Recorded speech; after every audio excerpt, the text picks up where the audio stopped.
वत्सल मल्हारराव होलकर अपने परिवार सहित शिलान्यास स्थल पर पधार रहे हैं।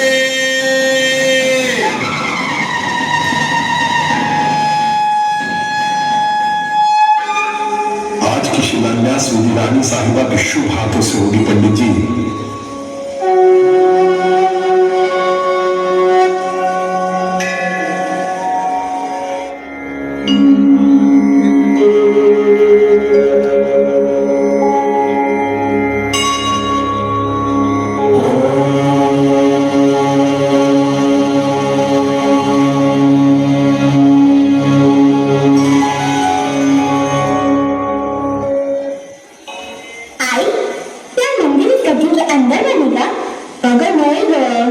इसके ऊपर आधारशिला रखी जाएगी, फिर उसके ऊपर मंदिर बनेगा। आई, लेकिन इस गड्ढे के अंदर तो पानी है। पानी कहाँ से आया इसमें? पानी है मतलब इस जमीन के नीचे पानी का कुछ स्रोत है। हाँ, पानी? फिर तो यहाँ कुआं बनना चाहिए। पूजन विधि संपन्न हुई।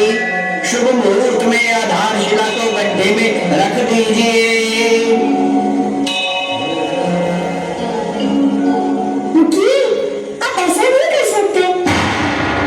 गड्ढे में तो पानी है, तो यहाँ मंदिर की जगह कुआं बनना चाहिए। यहाँ मंदिर का शिलान्यास हुआ है, मंदिर तो यही बनना चाहिए। पुजारी काका, लेकिन हमारे गांव में एक भी कुआं नहीं है। कुआं नहीं तो क्या हुआ, नदी तो है। पानी तो सभी को मिल ही जाता है ना। नदी तो है काका, लेकिन कोई से दूर। गांव की महिलाओं को पानी लाने में बहुत श्रम होता है और समय भी बहुत लगता है। अगर यहाँ कुआं बन गया तो गांव वालों को, जानवरों को, पेड़ पौधों को सबको पानी मिलेगा। बहस मत कर लड़की, मुहूर्त निकला जा रहा है। रानी साहिबा, आप शिला पर हाथ रख दीजिए। मान जाइएगा रानी साहिबा, आप तो जानते हो जल है तो जीवन है।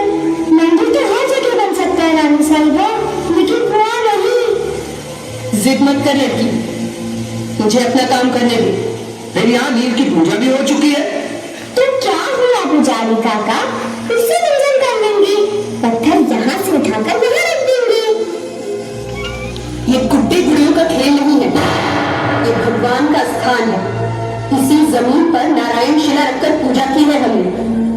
इस शिला को हटाना मतलब भगवान के सामने से प्रसाद रखकर हटा देना है। अनर्थ हो जाएगा। भगवान को नाराज करना है क्या? पर भगवान नाराज क्यों होंगे रानी साहिबा? ये तो लोगों की सेवा का काम है। यहाँ कुआं बनने से लोगों को पानी मिलेगा और खुशी भी। भक्तों को खुश देखकर भगवान भी खुश हो जाएंगे, है ना? सच्ची तो कह रही है पाटिल साहब की मुंगी। गांव में कुआं बन जाए तो पानी की समस्या खत्म हो जाएगी और फिर हमें इतनी दूर नदी से पानी भी भरकर नहीं लाना पड़ेगा। मान जाइएगा रानी साहिबा, यदि आप बोलोगी तो सब बात मान जाएंगे। ये मंदिर का मामला है, इस तरह निर्णय नहीं बदलते।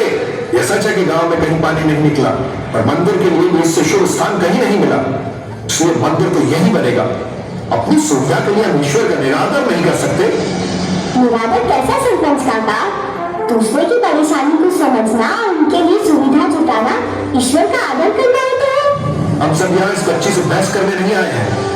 मंदिर यही बनेगा, किसी दूसरी जगह का चुनाव करना असंभव है। बिल्कुल संभव है।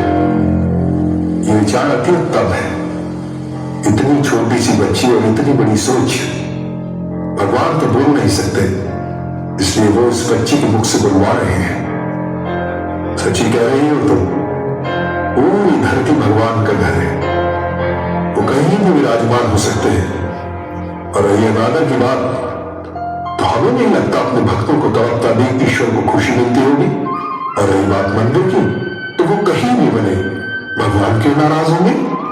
इसलिए मैं मल्हारराव होलकर ये घोषणा करता हूं कि आज निर्माण कार्य अवश्य शुरू होगा, लेकिन मंदिर का नहीं, कुएं का।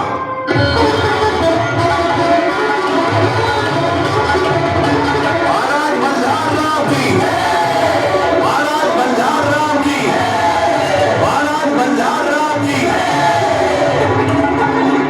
तुम्हारी सूझबूझ और दूरदृष्टि ने मुझे बहुत प्रभावित कर दिया है बेटी। तुम्हारी जन कल्याण की भावना एक दिन तुम्हें जनता की नायिका बनाएगी और भविष्य में यह सौभाग्य मानवा राज्य को ही प्राप्त होगा।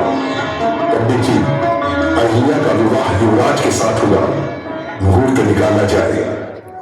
इस तरह 8 वर्ष की आयु में अहिल्या का विवाह राजघराने में हो गया। अपनी व्यवहार कुशलता से अहिल्या ने अपने परिवार को संभाला। मल्हार राव होलकर को अपनी लाडली पुत्रवधू की योग्यता पर बहुत विश्वास था। समय बीतता गया, अहिल्या छोटी बालिका से युवती बन गई और अपने ससुर के प्रोत्साहन से अहिल्या अस्त्र और शस्त्र विद्याओं में पारंगत थी और राजकाज के कामों में सहायता करने लगी।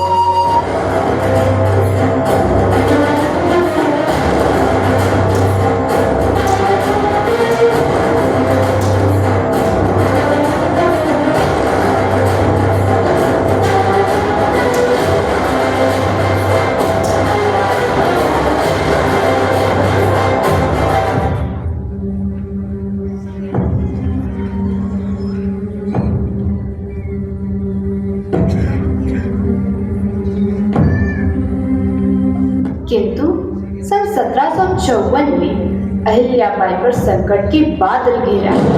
उनके पति खांडे राव होलकर वीर गति को प्राप्त हो गए।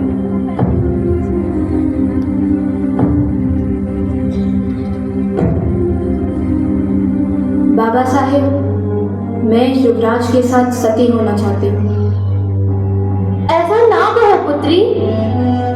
नहीं बेटी, अब तू ही मेरा बेटा है। तू भी चली जाएगी तो हमारा क्या होगा? यह राजपाट तुम्हारा है, अब से राज्य तुम ही संभालना। तू रहेगी तो मुझे लगेगा मेरा पुत्र खांडे राव अभी जिंदा है।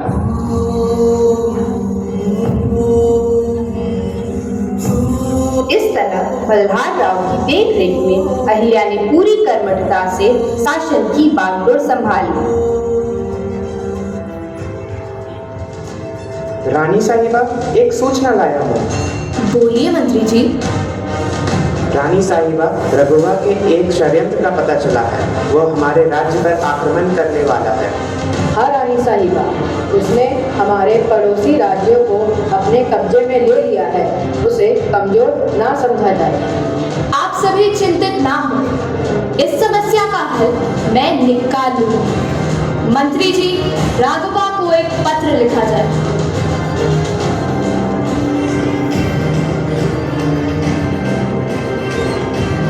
राघवा, हर हर महादेव। आपकी सेना के शिप्रा नदी के इस पार आते ही हमारी तलवार चलेगी। आप सेना के जरिए हमारा राज्य छीनना चाहते हैं। आपकी यह इच्छा कभी पूरी नहीं होगी। आपने मुझे अबला समझा है। मैं कैसी अबला हूँ यह आपको पता चल ही जाएगा। मेरी महिला सेना आपसे मुकाबला करने को तैयार है। यदि मैं हार गई तो लोग कुछ नहीं कहेंगे और यदि आप हारे तो लोग कहेंगे एक अबला से हार गए। अतः सोच विचार कर कदम उठाएं। इस तरह अपनी सूझबूझ और वाक्पटुता से अपने विरोधियों को हराने वाली वीरांगना पुण्य श्लोक अहिल्याबाई के शासनकाल में मालवा पर किसी ने भी आक्रमण नहीं किया। 18वीं शताब्दी में जब अधिकतर स्त्रियों का जीवन पर्दा प्रथा, बाल विवाह, सती प्रथा जैसी कुरीतियों में जकड़ा हुआ था, तब शिव भक्त समाज सुधारक शासिका देवी अहिल्याबाई ने अपनी बुद्धिमत्ता और दूरदर्शिता से इन कुरीतियों का अंत कर महिला शिक्षा और सशक्तिकरण को बढ़ावा दिया।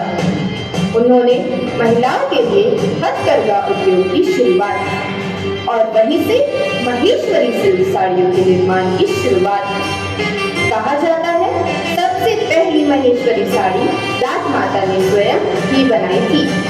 तो पुनर्विवाह को उत्साहन देने वाली भी हमारी राजमाता ही थी। कुशल रानी की कुशल शासन व्यवस्था में प्रजा खुशहाल थी। विशेषकर महिलाएं सशक्त थी और हर क्षेत्र में आगे बढ़ी। हिमालय से लेकर दक्षिण भारत के मंदिरों, तीर्थ स्थलों में अनेक कुएं, धर्मशाला तथा सर्गों का निर्माण कराया। वे शिव भक्त थी, इसलिए उन्होंने सन 1777 में विश्व प्रसिद्ध काशी विश्वनाथ मंदिर का निर्माण कराया। अयोध्या, हरिद्वार, काशी, बद्रीनाथ, अमरकंटक, द्वारका, उज्जैन, नासिक, रामेश्वरम जैसे शहरों को संवारने में भी उनका योगदान था। मालवा की इस महान और दयालु रानी को आज भी पूजा जाता है।